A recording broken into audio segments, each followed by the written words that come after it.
by saying hello to Mr. O'Dowd. Hey Jacob, how are you, buddy? Thanks for having me on. I'm good. How are you? Good. You guys staying safe in Vegas?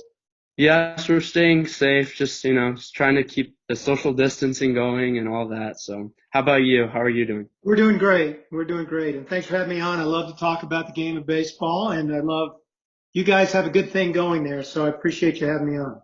Thank you. I appreciate it. So, before we start, I just have to say a couple more things. So I'm gonna first explain how this will go. So CJ will call out. We're gonna start by answering the live participant questions.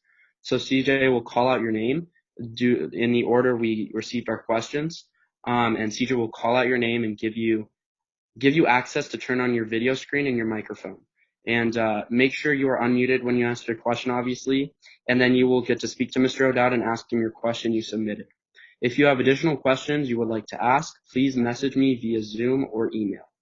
After we are done answering those questions, we will answer questions that are submitted by our supporters who could not make the video chat.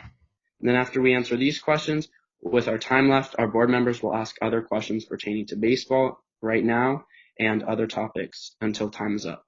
So thank you, and my CJ co-host will be taking it away. Hi, so I'm CJ, and the first question today is from Alex Shaposhnik. So go ahead, Alex. You have to unmute yourself, Alex.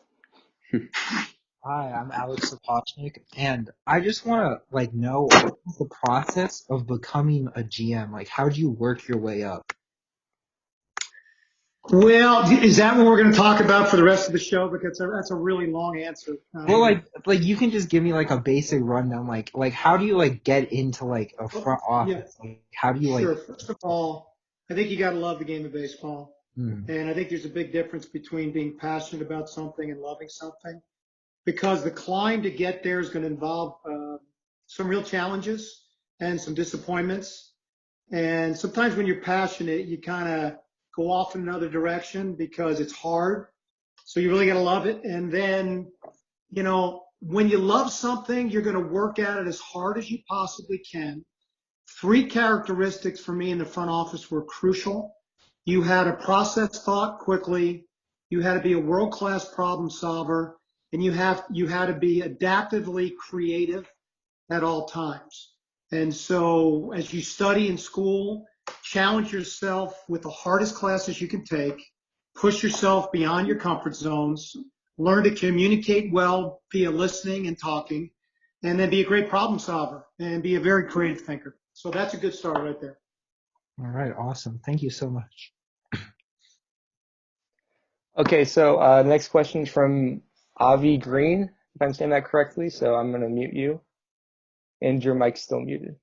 Yeah, you did say it correct. That's a Yes, first. thank you. I usually don't get that, but my question was, if one wanted to be like an MLB executive without playing, just, they didn't have the talent to play or couldn't, how would one get in touch with an organization or get noticed? Well, there are a lot of people that are now running teams that have actually never picked up a baseball. When I got started in the game, it was just the opposite. You had to play the game to be able to be looked at from a credibility standpoint to work in the front office. That pendulum is completely shifted. And so, again, as I just said, don't be good at knowing something, be great at knowing something, whether that's statistical analysis or quantitative theory, or whatever it is that now makes up front offices, which involves all of that. Be a great thinker, be a very deep thinker. When you're old enough, I'm a huge believer in internships. You're too young now for that, but as you get into college, you matriculate through college, apply to all the internship programs in baseball operations offices. And even getting out of college, if your path is to become an intern, become an intern, because once you get in a front office and the people around you see how much quality you bring, how intelligent you are, your high energy level, full-time opportunities will progress out of it. Just to give you an idea, in my career, if you know the names like Josh Burns, Paul DeBedesta, Ben Sherrington, I can go John Daniels, Thad Levine, almost every one of those guys except for Thad started as an intern within the offices that I ran. So they're a great platform to showcase skills and to get doors open for you. So hopefully that helps. You're muted. Okay, great. Thank you, Avi. Good luck. Okay, thank you for that. And the next question is for Benjamin, if he's here. So you're allowed to talk now. Hi, thank you. Real quick, can you explain the difference between international draft picks and draft picks in, let's say, the United States, and how certain amateurs that are drafted at the age of 16 and yet it's not done here in the United States? Is that a collective bargaining issue, or why is it different? Well, first of all, there's not a draft internationally. There's a draft here in the United States. Historically, it's been 40 rounds. This year, it could be anywhere from 5 to 10. Next year, I think it's 20. So it's being scaled back. Internationally, a player has to be 16 years of age. That has been in existence for as long as I can remember. And then there's signing deadlines that open up in July and then close at a certain point. Every team is allotted a pool amount of money based upon their previous year standings, both for the international draft and the domestic draft. And that may be changing in the future. We may see an international draft at some point in time, either combined with domestic draft or at a separate time of year for the international draft. But right now, there's not a draft. There's a cap pool that you can sign international players with, but there's not a draft. So it's really which organizations identify which player, and then that player now has the choice to sign with the organization he chooses to sign with. Okay, thank you. My pleasure. Okay, so next one is going to be Lawson. You'd be next one, so you have to unmute yourself too. Like, who's your favorite player you've ever recruited or like signed? Jim Thome.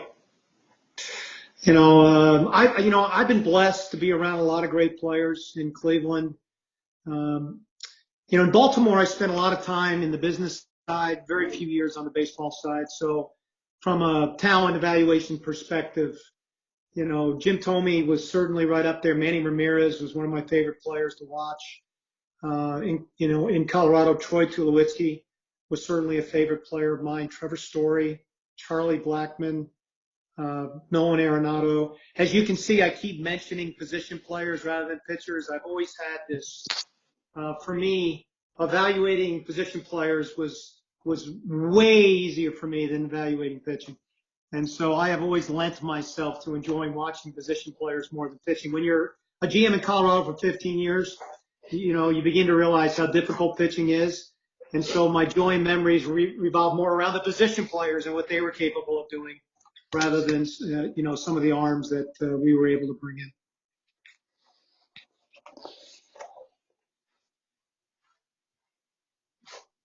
Okay, thank you for that, Lawson. And the next one is going to be Chris LaRusso.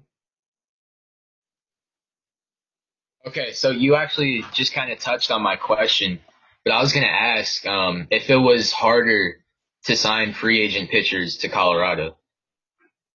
It was impossible to sign free agent pitchers in Colorado. I had to double Mike Hampton's offer from the Cardinals to be able to bring him there, that ranked up there with one of the worst decisions I've ever made. I've made a few, but that ranked right up there near the top. It's a very unforgiving place. It's extremely unpredictable. The game of baseball is based upon predictive performance models, except when you play a mile above sea level. And then those predictive performance models kind of get thrown out the window, specifically when it comes to pitching, more specifically starting pitching. So we had more success out there finding what I would consider to be below market guys looking on bounce back years than spending any kind of significant dollars on free agent starting pitchers. And the reality is the only way they'd want to come to Colorado is if they couldn't get a job anywhere else. So it based on, our ability to develop pitching was based on the fact either we had to trade for it or we had to sign and develop it ourselves. Okay, thank you for that. And next one is going to be Michael Pressler. So go ahead. So question for you is, thinking back on all of your free agent signings, who were some of the tougher agents for you to negotiate? And can you give a little bit of color behind some of those battles? Well, gosh, that'd be a long list right there. No, I'm just kidding. Actually, most of the agents turned out to be, I would say friends for me. They didn't start out that way, but as you mature and grow in any career or profession, you begin to chill out a little bit, and you realize that you're not curing cancer here. And so certainly Scott Boras was a challenging agent for me. He was like, for me, one of the brightest agents that I've ever dealt with in my life. And he was exceptionally prepared for every conversation, but he definitely liked to talk. And so, you really had to put on your listening cap to really understand exactly the direction he was going with. And he didn't like to hear no or no interest. So you had to stay on it for a long period of time. But actually, every agent worth their value was always a challenge to deal with because they passionately represented their clients and trying to do what's in their best interest. But I learned that the relationship didn't have to be acrimonial. You just had to understand they're trying to do their job, and I was trying to, do what I thought was in the best interest of the organization. And I always felt like the best deals I ever arrived at were the deals where I wasn't happy at the end of the day and they weren't happy at the end of the day. And I had a lot of those, but I always felt like in hindsight, those were the best deals, whether it was through an arbitration setting or you're trying to extend one of your clients internally to a long-term deal or a free agent client. I didn't sign a ton of free agents. Again, in the situation I was in Colorado, the predictive performance models, even for hitters, was really problematic because of the home road splits. And I just never knew how a player, I could scout a player and we could analytically break a player down based upon a history or track record, but you couldn't break them down mentally as it relates to how they were going to handle the challenges of seeing a ball move dramatically different at home than it was going to move on the road. And so through a lot of trial and error, I really realized that it was best for us to become as good as we possibly could in scouting and development. Because either through trades or free agent acquisition, we were going to make mistakes just because innately it was very, very difficult to make an evaluation on I call it the human analytical part of the game. What's inside that guy? That's a long answer to a short question, so hopefully it made sense to you. Absolutely. Thank you. Okay, next question is going to be from Luke Miranda. So go ahead. We don't have a question. Oh, you don't? Okay. No. Yeah, well, thank you anyway. So next one's going to be George Gifford. Yeah, my question was during quarantine, there's a lot of time I've been reading, and I recently just finished The Storytellers by Kurt Smith, and I'm reading Terry Francona's book right now. I was just wondering what books you would suggest of my quarantine reading list as we get through this. Oh, Lords of the Game, I loved. Because it talked about the history of labor negotiation. It may sound corny to you, but it lends itself into the past and what should happen in the future. I think is so pertinent, at this point in time. And so I love that book. I love the Sandy Koufax book. I love Sandy Koufax for what reason, I don't know, but I loved his books. I'm a big reader as it comes to culture and development. The one that was on the New Zealand Blacks, the rugby team, I don't recall the name of it off the top of my head, is actually one of my favorite books I've ever read because it really broke down culture. I think it's called The Legacy Builders. It breaks down culture in a way that can be applicable to anything in life. So, that's just a few. I could give you 15 others. So if you want to contact me and send me an email, I can shoot you some other names at some point in time. All right, thank you. Okay, so next person we're going to have is Damon Ayala. Is he here? So my question is, scouting players can be very difficult to guess who will be the next Derek Jeter, a big player. So what do you think the best approach would be for scouting a player as a GM, and how do you find scouts for an organization trusting that they'll be able to find you talent? Okay. Well, guessing would be a bad way to start. Let me tell you that, buddy. I look at it this way. Is that there's two answers to that question. I call them the why box and the how box. The why box contains why do you like them? And so that's not that hard to see, especially when it comes after you've done it for a while. For example, with position players, for me, it'd be the rhythm of how they play the game. Are they on time offensively and defensively? What does their bat to ball skill look like? I always believed in hitters that hit more than hitters that had power because I believe power was a skill that could be developed. When I look at a pitcher, I look at rhythm and balance over the mound, somebody who had body control, somebody whose arm worked a little bit more effortlessly than others that, they command the strike zone, both the arm side and glove side. And then, intrinsically, I'd look at how did they react around their teammates? How did they handle failure by themselves or a teammate? Were they on the top step of the dugout cheering their teammates on? I'd look for simple things in high school, like did they go pick up the bat of their teammate when they weren't hitting that particular inning because it showed a selfless heart? Were they the first one on the field and the first one off the field? How did they look when they were coming off the bus? Did they carry themselves with this air of confidence?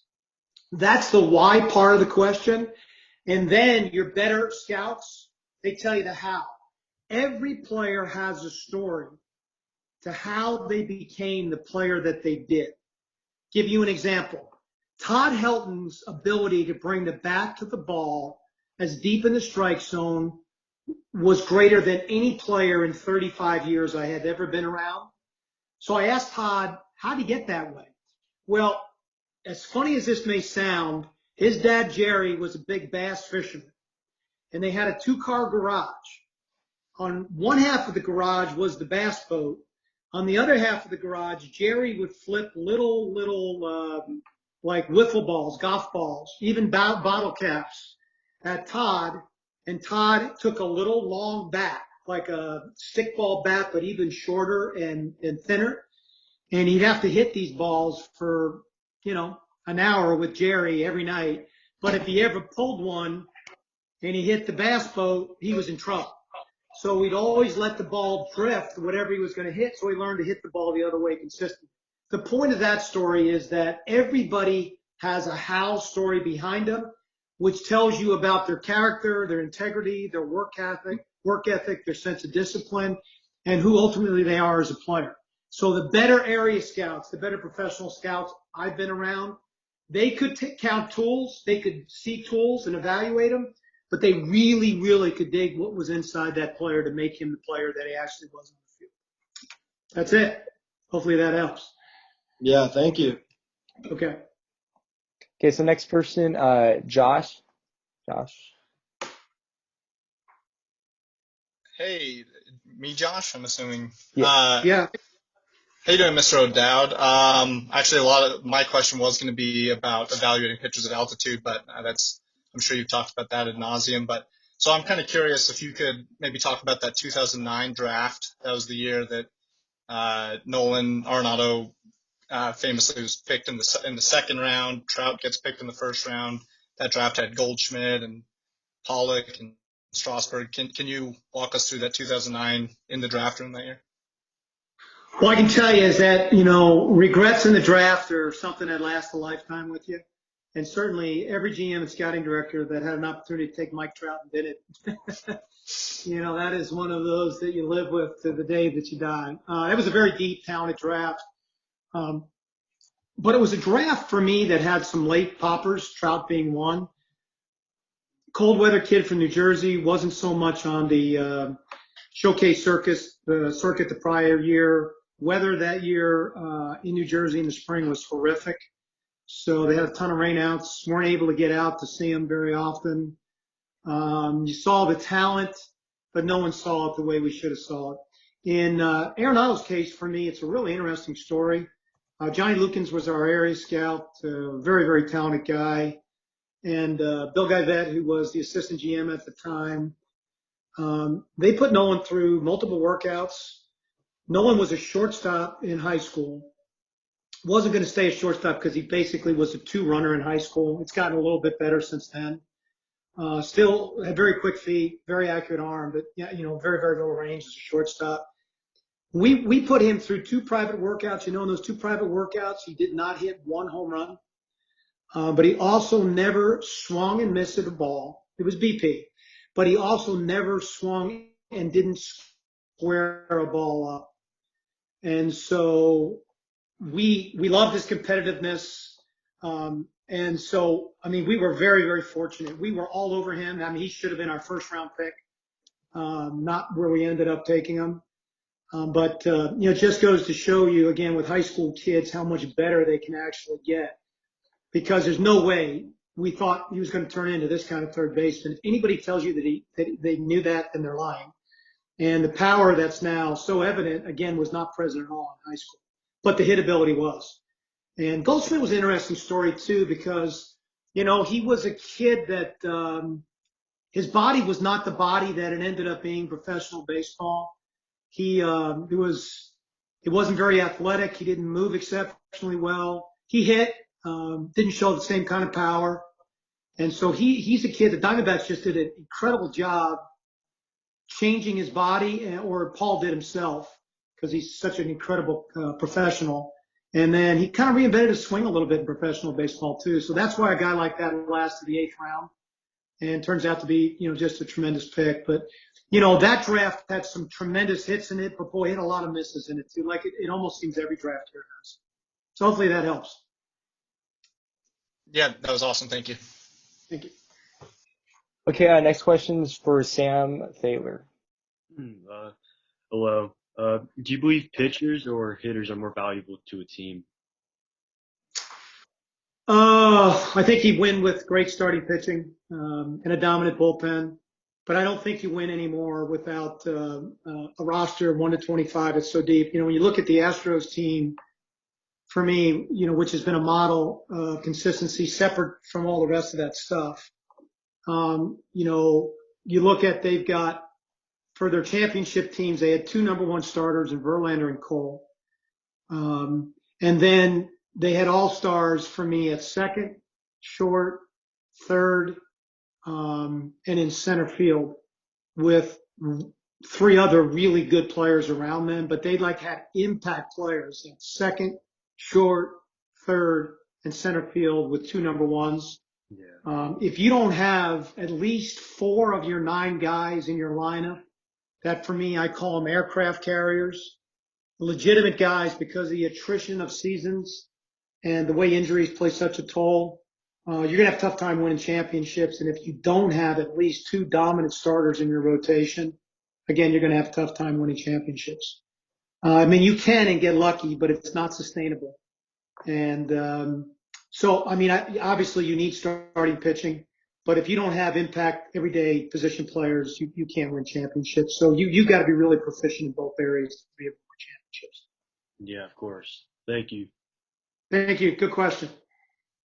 Okay, so next question is going to be Adam Marias. Hi. Okay, so my question is, what's the biggest change that you see happening in baseball because of coronavirus? Oh, Adam, that's an incredible question. One I've been giving a ton of thought to. It for me revolves around more of how the game is going to be viewed, how the game could be looked at in all of sports. Will spectators end up going back in large quantities to watch games again in every sport, not just the sport of baseball, or will our viewing patterns change? I've got a company called Win Reality. It deals in VR and AR, which I think is the next technology that's coming within our country that someday will be just like the iPhone that, we all have. And I do believe at some point in time, you may have a season ticket watching the game from the comforts of your home, but as if you were sitting in the stands watching the game.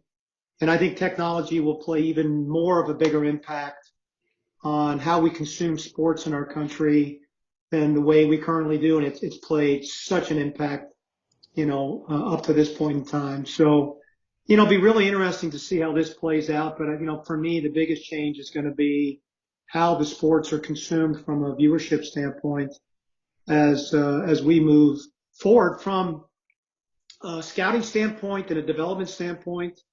I think the ability to do what we're doing now will create more remote training and development applications than ever before in the game. But I do believe you're still going to have to get your hands on your players in a development environment to be able to teach eye to eye, face to face, and skill development on the field on a day in and day out baseball. So that's going to take some travel. I do think you'll see a shrinking of the minor league systems, simply because the virus is going to put some businesses, going to put some clubs out of business. So I think there'll be a streamline of that into organizations. But I think that's also been coming for years now from an efficiency standpoint. So anyway, hopefully that answers your question. But I do think adaptive models will be the key in decision making as we move forward in front offices of all sports, because I think the quicker you can adapt to whatever the outcomes are of the situation we're in, the better prepared you'll be to have success both on the business side and on the field with whatever sport you're involved in. That's a really good question, though.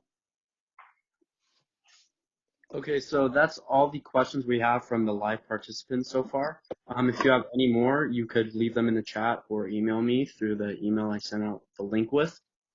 But now we're going to move on to the questions that people who couldn't show up asked. So CJ, please take it away. Okay, so the first question we have is from Zach Moody, and he said, when evaluating high school players, what is the biggest thing you look for? Competitiveness, love of the game, the energy level they play with. If it's a hitter, it's bat to ball skills. What I mean by that, do they bring the bat to the ball anywhere in or outside the strike zone and make consistently hard contact? If they have elite pitch recognition skills, that's even better. Sometimes you really don't see that in a high school player. With a pitcher, I look for balance and rhythm over the rubber and how well their arm works in context to their delivery. And if there's some fluidity and a lack of effort to be able to gain velocity, I'm very concerned when I see a high school pitcher that has a 95 plus mile an hour fastball, but there's a tremendous amount of effort to be able to get to that. I think for me, that is an injury waiting to happen. It would cause me a ton of red flags. If I see a player with low energy, I don't necessarily, take them off the list, but I would definitely challenge our area scout to find out what's going on inside that player to make sure we know everything about it. So we actually have a couple questions that were sent in from the live audience, so we're going to ask those real quick. The first one is, how important is it to speak Spanish with so many players having limited English vocabulary? Tremendous competitive advantage. I was going to say that, if you're highly intelligent and you're bilingual, specifically Spanish, that opens up a ton of doors for you. So I would encourage everybody that has an aspiration of being in front office is to learn a second language, and that second language should be Spanish. And then the second question is, do you think there is any hitter where they could hit 400 if they played at Coors? No, I don't. Even at Coors, because they still got to play 81 games on the road. The biggest misnomer, Jacob, is because everybody thinks pitching in Coors Field is the biggest Rubik's Cube to figure out. I'm not going to argue with that, but just as big a challenge is the home road difference. And let me explain. Hitting is a muscle memory sport. Anybody that's played the game knows that. So if you play 6-game homestand, you get 4 swings, and at that you get 20 plus swings a game times 6, you're going to get 120 plus swings in a given homestand. And when you throw a ball against a lack of mass, which is what altitude is, it has no mass, the ball will move faster, but it won't move either horizontally or vertically, because there's no mass. So it creates no movement.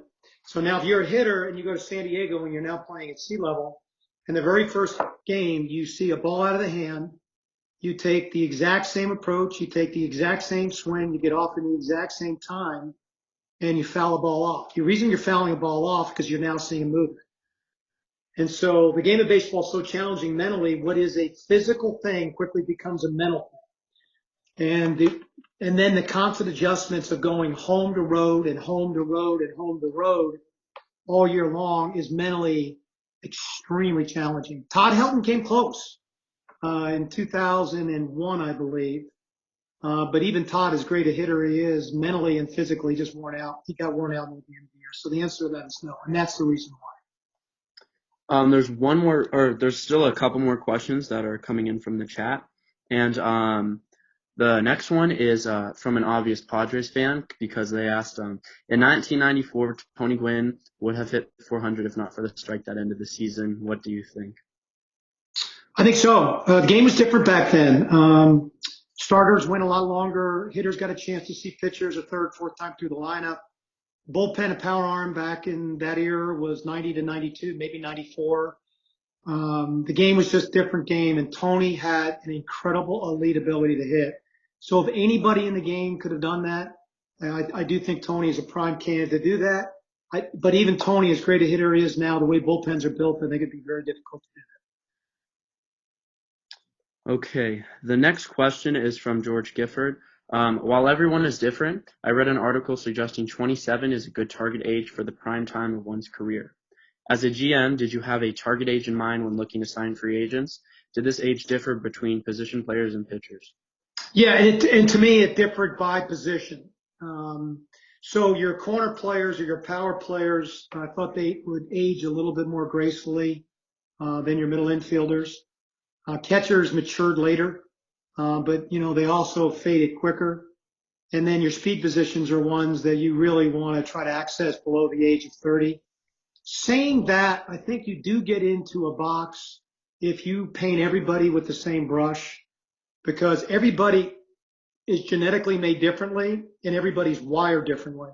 And so I think there are exceptions to the rule all over the map. But I think in a perfect world, if you can access talent below the age of 30 and not extend talent too deep into the mid-30s, you've got a much higher probability for success. But not everybody falls into that box. And I do think you can get caught trying to put everybody in that box. Okay, and then the last question from the chat is from Lawson. And he said, where do you think the biggest hotbeds of baseball talent are? Texas, California, and Florida. Without a doubt, only because it's just easier to get out and play more. And there's more access to outside fields, coaching, teaching, ability to play games. So to me, there are always going to be those three states are always going to produce more big league players than any of the other states simply because of the weather and the size of the states too. They're very, very large states. And then we have another question from the chat from someone made their name Alex Gordon. Is grad school and or law school necessary to become a GM? No, not at all. But certainly furthering your education and becoming smarter and more proficient, becoming great at doing something certainly doesn't hurt, but absolutely not. There's not one path to becoming a GM. We'd all make a lot of money if we bottled that and sold it. It's just a matter of one, honestly, like any other career, you got to love it and you got to get your foot in the door. And then once you get your foot in the door, you got to be very, very talented. And then you have to be patient and you have to realize you're going to work a lot of long hours. You're not going to get paid a whole lot of money.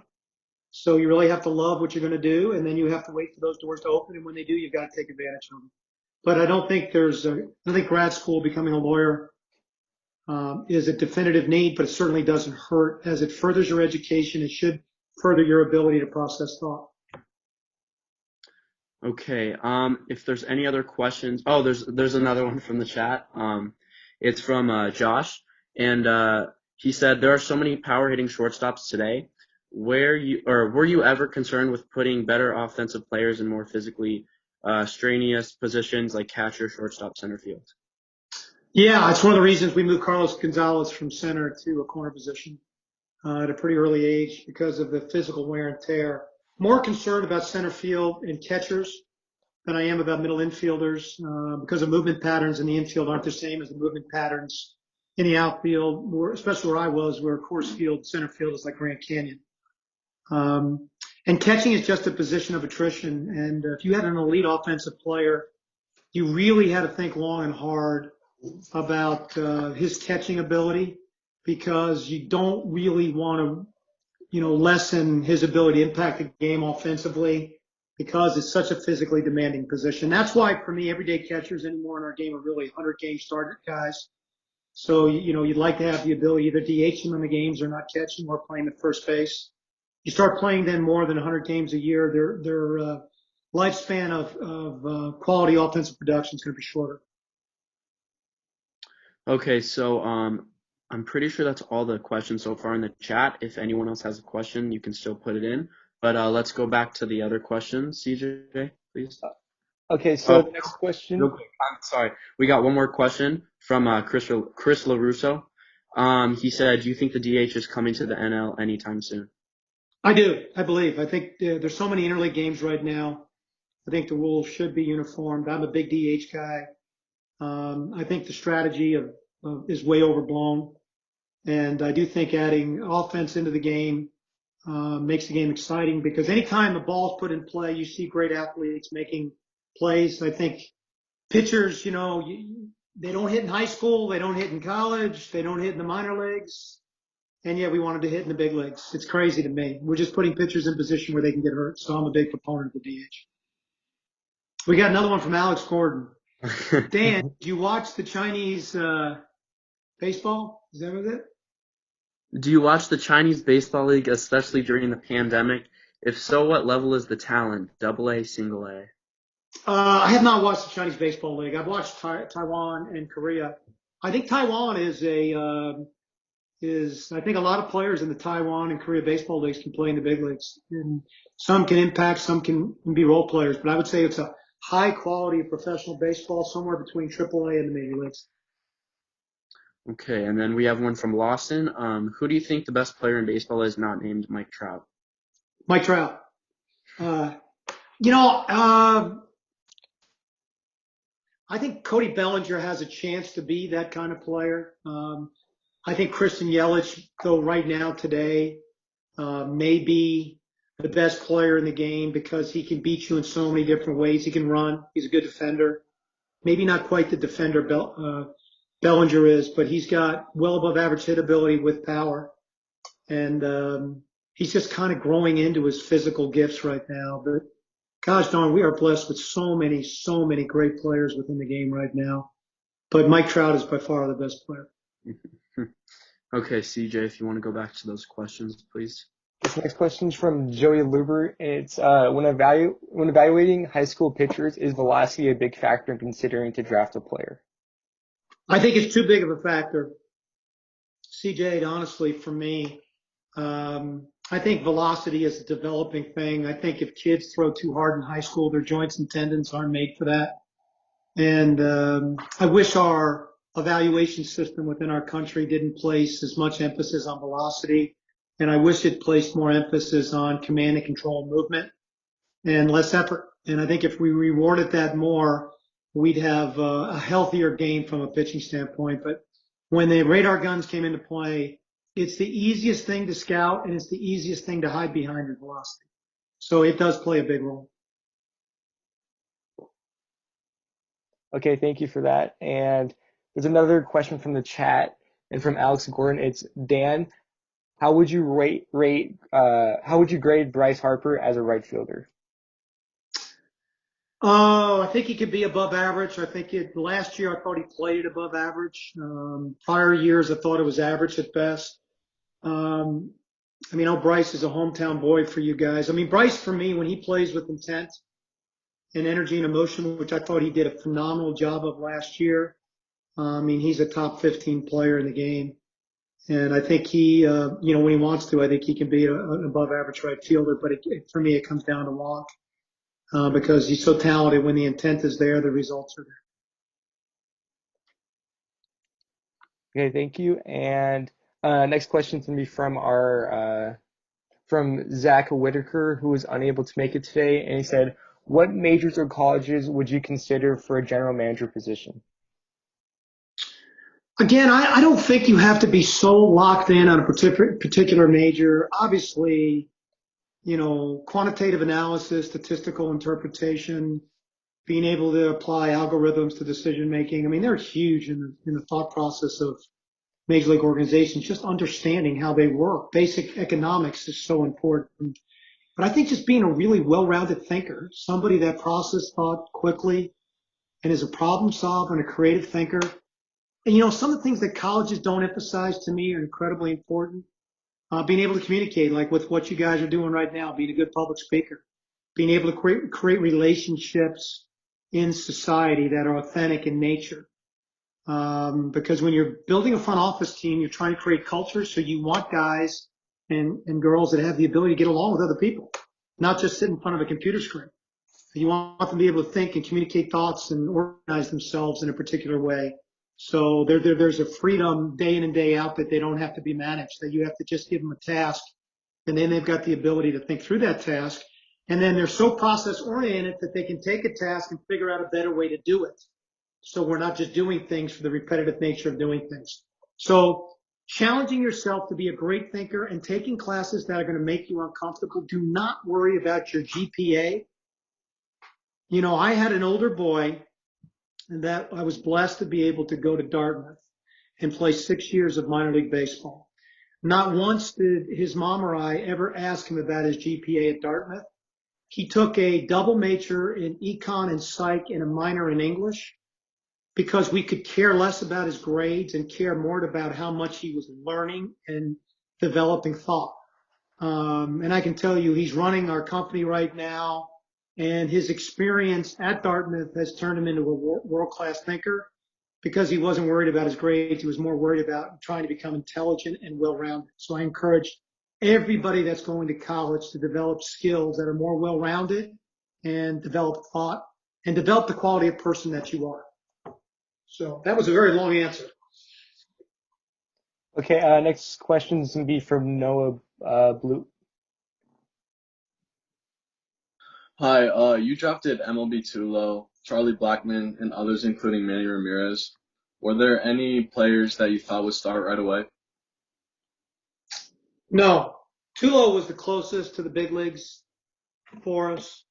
But I will tell you, when Manny Ramirez came into Cleveland and hit on the field with the big league club the day we signed him, we didn't have a real good big league club back then, so let me categorize it as such.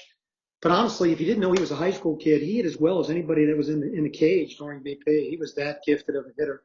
His other parts of his game were base running, outfield play, throwing were, well below average.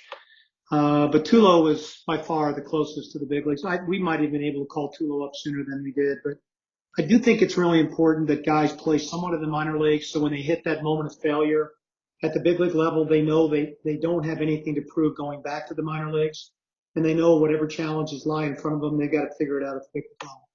That's what makes our sport so much different than every other sport. Thank you. You're welcome. Good question. Okay, next question is going to be Christian Verhaas. All right, so I have two questions. So when you were in 2007, you were general manager of the Rockies. So what was it like to build a World Series team after the Rockies struggled with winning and didn't have a season over 83 wins? Yeah. I can tell you that season took a long time in the making. We had a good year in 00. We tried to get too good too quickly. We went through a complete rebuild. We took it down to the studs and started it up from a foundation. 2007 honestly was a very frustrating year for most of the year because we kept feeling that we should have been better than what we were. And we couldn't quite put our fingers on why we hadn't really come together, because we had homegrown this whole group of players with Atkins and Matt Holliday, and Helton was already there, and this whole group of guys had come through the system. And just that's the game of baseball. You never know how close you are. And we just we caught fire in August and September and carried incredible momentum on into postseason. And I truly believe that if the Indians were up 3-1 against the Red Sox. If they had closed that series out, I do believe we would have won the World Series. But then we had a 10-game layoff, and our bubble burst, and we lost the rhythm of our game. And we lost a really close game in Boston, and we just couldn't find a rhythm of our hitting again after that. But it was very rewarding because we had really taken the thing down to the studs, and almost of the 25 players that made that postseason roster, I believe 19 or 20 were homegrown players. So it was rewarding for everybody involved in the process, including scouts and development people. Okay, and my second question is, how do you think the Indians would have done if the 1994 season wasn't shortened? I think we would have got the postseason. We had just started to find our footing. We were in Boston. We were chasing the White Sox. They were the cream of the division at that time, but they could feel us breathing down their necks. And I think it would have been a riveting second half of the season. We had so many good players that were just starting to settle in at the big league level. I do think our ceiling was unlimited, which showed in 1995. We won 100 games that year, but people forget it was only a 144 game season. I truly believe that year, if we were a 162 game season, we would have won over 110 games. We had that talented of a group, and they were cocky and they were arrogant, and they knew every time they showed up on the field they were going to kill somebody. So I do think in '94 I think we were a postseason club that year too. Thank you. Thank you. Okay, next question's from chat from Alex Gordon. He said, what's your top 5 GMs in baseball? Thanks for doing this, Dan. I really enjoyed this so much more than my season from 2 years ago. Oh, God. I mean, I'm a huge Billy Beane fan. Billy and I are really, really dear friends. And I think the world of Billy. I think Andrew Friedman does a fantastic job in LA. It's hard to be a good GM in a large market because everybody expects you to win, but I think they make incredibly prudent, smart decisions year in and year out. I think Brian Cashman the same way. And when you have the staying power that he does in that market with that kind of pressure, and you reinvent the way the organization does business over a long period of time, and you adapt the way they've adapted, I think that's just a sign of incredible leadership. And, for me, in today's game, those 3 guys, and I think they do it with integrity and character too. And I think they value both old school and new school thought process. Some of the newer GMs in the game, I'm a huge Thad Levine fan in Minnesota. I think he has got the ability to read and understand people, and he knows what he doesn't know. And he's a great learner because he's a great listener. So I'm a huge fan of Thad and what he has done in Minnesota. And I mean, I could go on. A GM job is a really hard job, and you get pulled in so many different directions by so many different people. It's one of the few jobs in the game where you have to manage up and down and side to side literally every day, and you can't take a day off. And so shelf life in those jobs are hard. And, for the guys that have done it a long period of time, it's really an attribute of their ability to adapt and adjust and to be able to make a difference because the game is so challenging year in and year out. Okay, thank you for that. And next question is from Avi Green. He asked, what was Michael Jordan's potential if he had played baseball his whole career? I can't really say. I did not see Michael personally, so I think it would be unfair.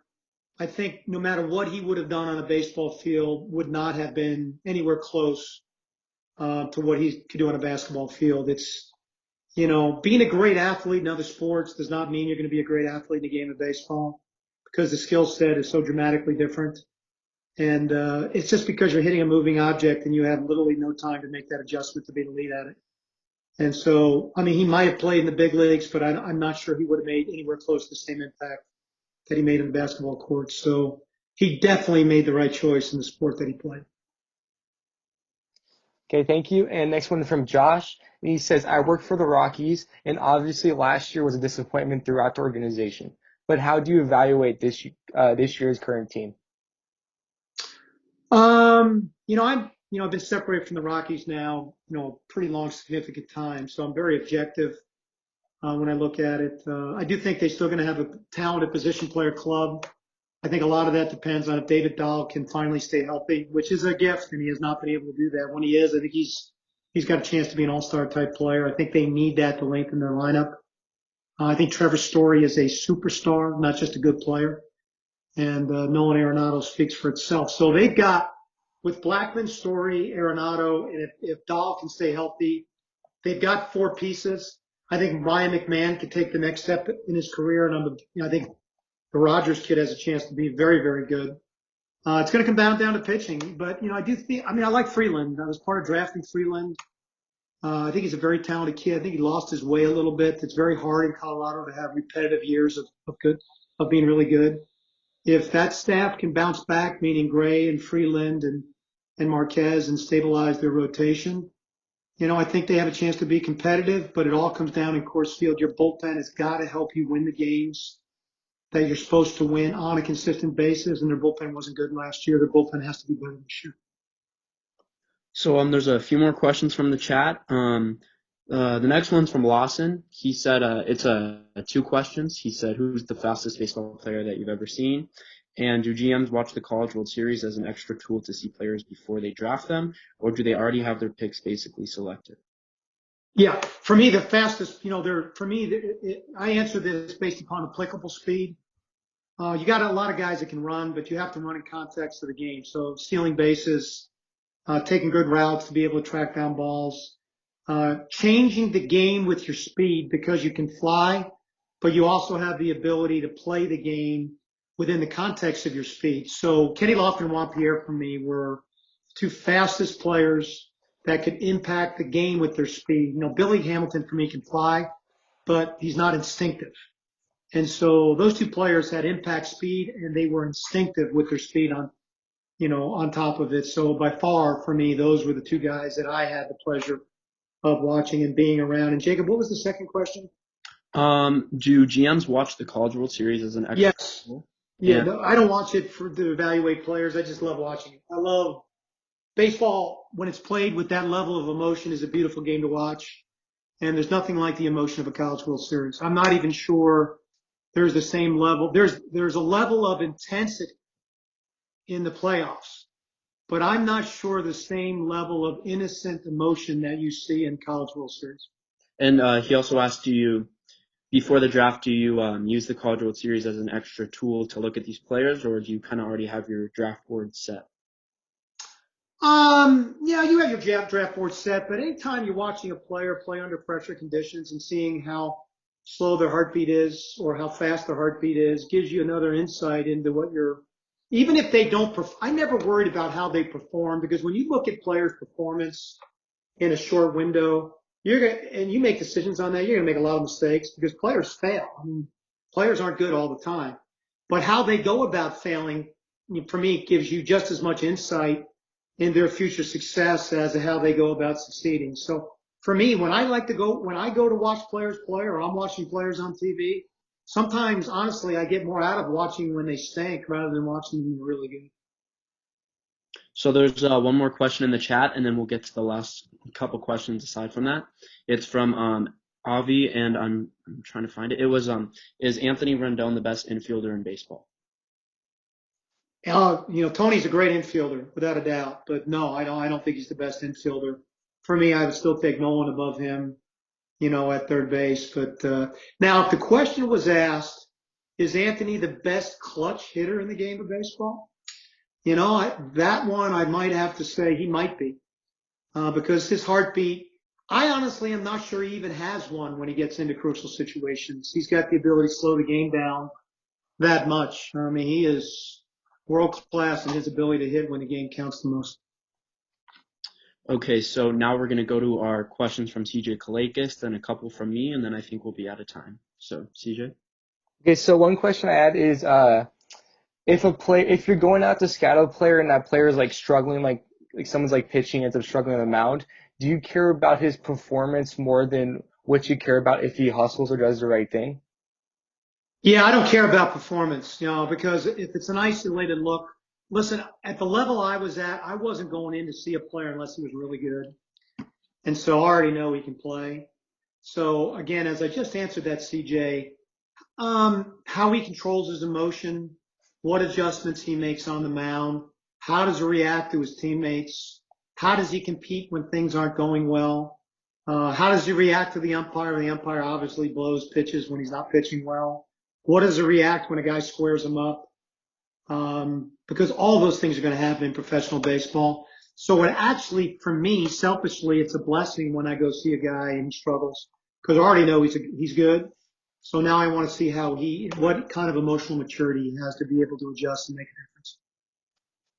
Okay, thank you. And my next question is, in 2018, the Pirates were a considerable number of games back from their division, yet they still went out and traded for Chris Archer while giving up like Tyler Glasnow and Austin Meadows. So my question is, as a GM, how do you judge your team to being capable of making a push towards the postseason at the expense of giving up young players? I tell you, as a GM, it's your most important job. You have to know where you're at in the process at all times. Are you trying to contend? Are you a fringe contender, or are you good enough to win? And if you don't know where you're at in the process, you're going to make decisions like that because you're trying to force winning. I can tell you, every decision I made that I forced turned out to be a bad decision. Every decision I made that organically came together because the timing was right ended up being a very good decision. And so your ability to emotionally detach yourself from how your club is performing or not performing and completely understanding where you're at in your process and evolution of becoming a championship team and organization is imperative for your decision-making process. And you're not going to hold on to your job very long if you're not good at that. Now, I can tell you there are decisions that get forced on you from ownership. Because though you may have patience, they may not have patience.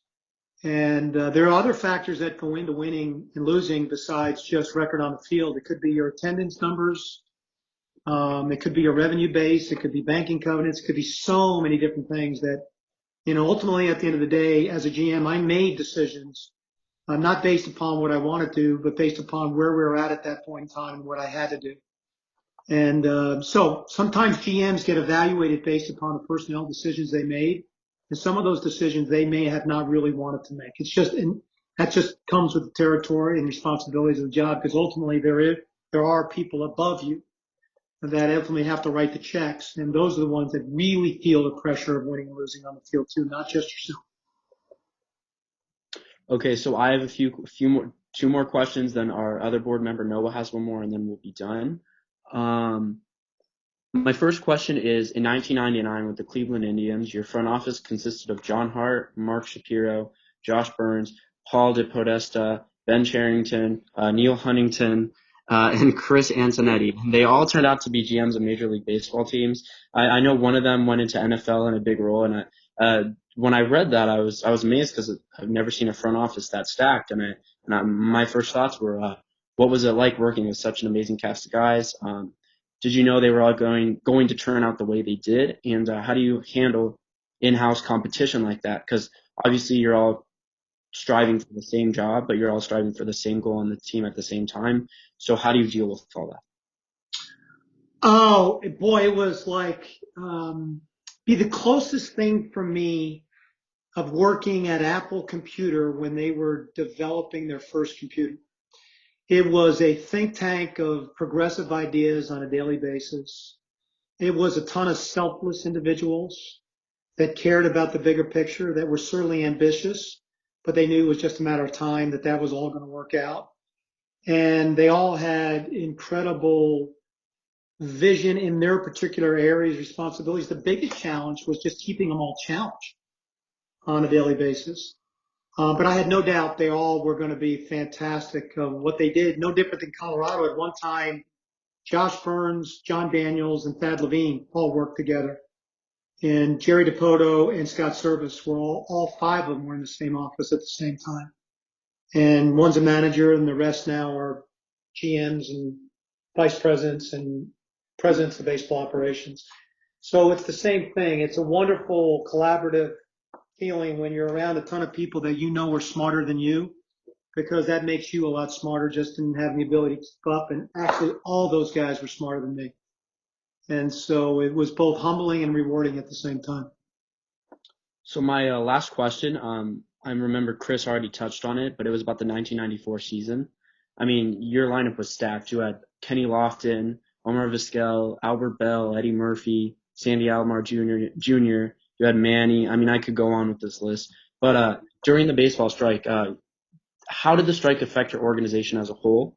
And what goes on when a strike like this happens? And do you think you had the best team in the league robbed of a season?